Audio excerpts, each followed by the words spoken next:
This is my review of the Pink Floyd album More. It was released in 1969 and produced by Pink Floyd.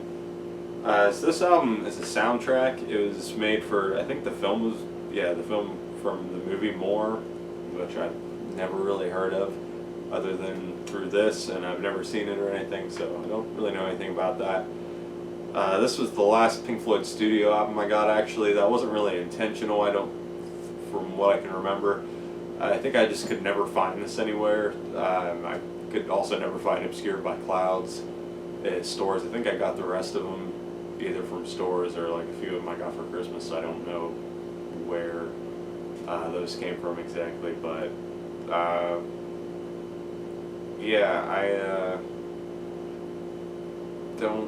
I think I ordered this off Amazon. Don't really remember when.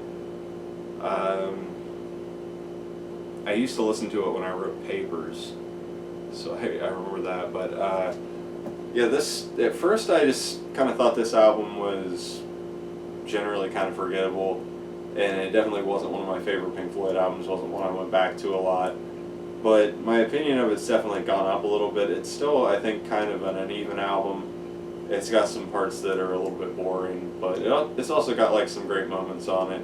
And most of the stuff, even if it's kind of boring, isn't really bad. The first song, Cirrus Minor, I think is how you say that, is a song written by Roger, and it's a nice kind of folky sounding song that, like, Roger kind of wrote a lot of these like folky sounding songs around this time period. It was like kind of the thing he did then.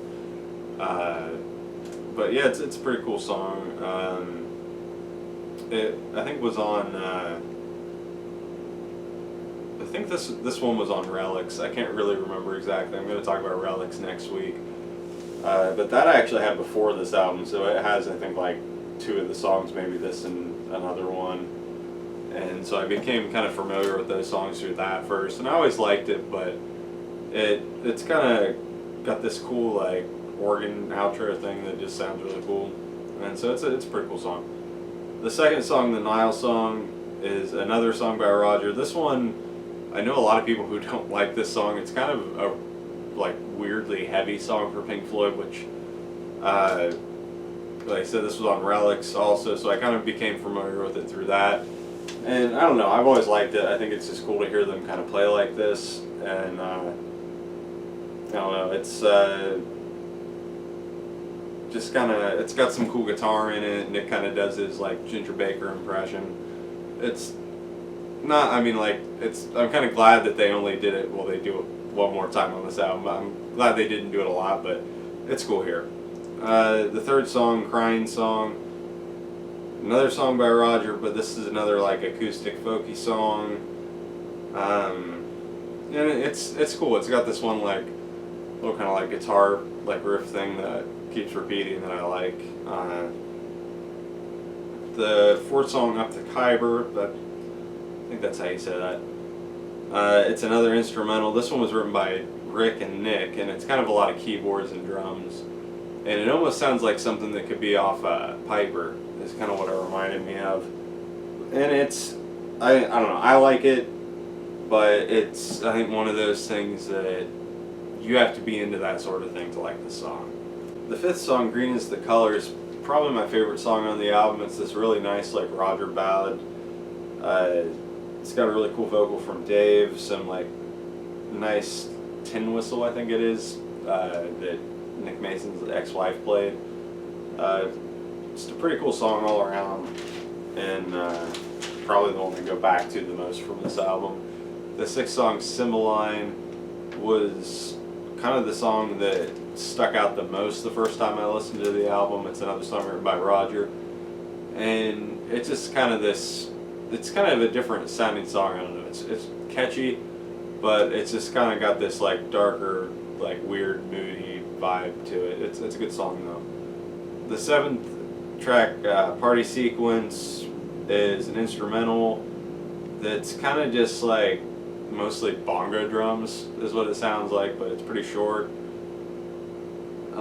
Main Theme, the next one, is another instrumental, and it's kind of cool, kind of, I don't know, it was one of the more like standout ones, and one of the ones that I definitely didn't get as bored. I had some pretty cool keyboard parts. A lot of Rick's parts are pretty interesting on here, even if, like, I don't know, some of the instrumental stuff just kind of goes on forever since it was like soundtrack stuff. Then the ninth song, I don't know how to say this. The Bizza Bar, I don't know, I probably butchered that, but it's another like heavy song. It almost sounds exactly like the Nile song when it first starts out. Like the intro is pretty much the same. I'm not really sure why they did that, but this one kind of, it has like slower parts where it kind of slows down and gets like quieter, and then it like, well, I guess, I don't know if it slows down, but it definitely like gets quieter. So it has that where like the Nile song is just kind of like them doing their heavy thing all the way through. This kind of gets quiet in parts, but it's not as memorable, and just them doing that whole kind of thing the second time around is not really as entertaining as it was the first time. But it's not like horrible or anything. At least I don't think it is. I know there's probably somebody who does think it's horrible, because I know a lot of people who, at least I've heard, complain about like this song and the Nile song. Next is can't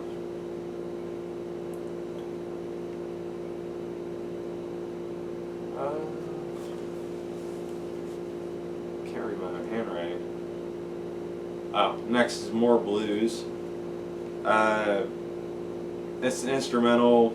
It's not really bad, but it wasn't really like anything special. Didn't really like stand out to me that much. Next, Quicksilver was this like 7-minute instrumental, and like 2 minutes into it, it had just been like nothing but like cymbal noises and some other stuff, and then it kind of slowly turns into this keyboard thing that sounds kind of like, I don't know, like dungeon music from a video game or something. But it's not horrible. It's kind of, some of the keyboard stuff's kind of interesting as it goes on. It gets kind of cool, but it just kind of goes on way too long.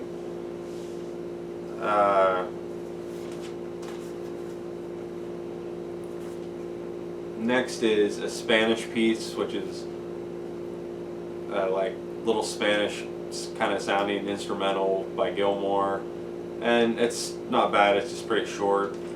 And then finally, the 13th and final track, Dramatic Theme, is an instrumental, and it kind of reminded me of like a spy movie type of thing in the beginning, and then it kind of like changes into this tribal sort of thing, and then just kind of fades out on like guitar noises.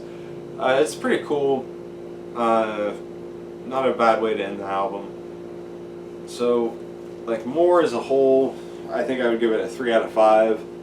It's definitely not like one of my favorite Pink Floyd albums. It's got some really short, or some really like solid songs on it, a few, and most of it's kind of nice background music. Like even the songs that aren't really that great, there's nothing like horrible on them, I don't think. Like some people might really hate the Nile song or the Bizza Bar, however you say that. Those are the only two I can think that might really be like horrible to some people.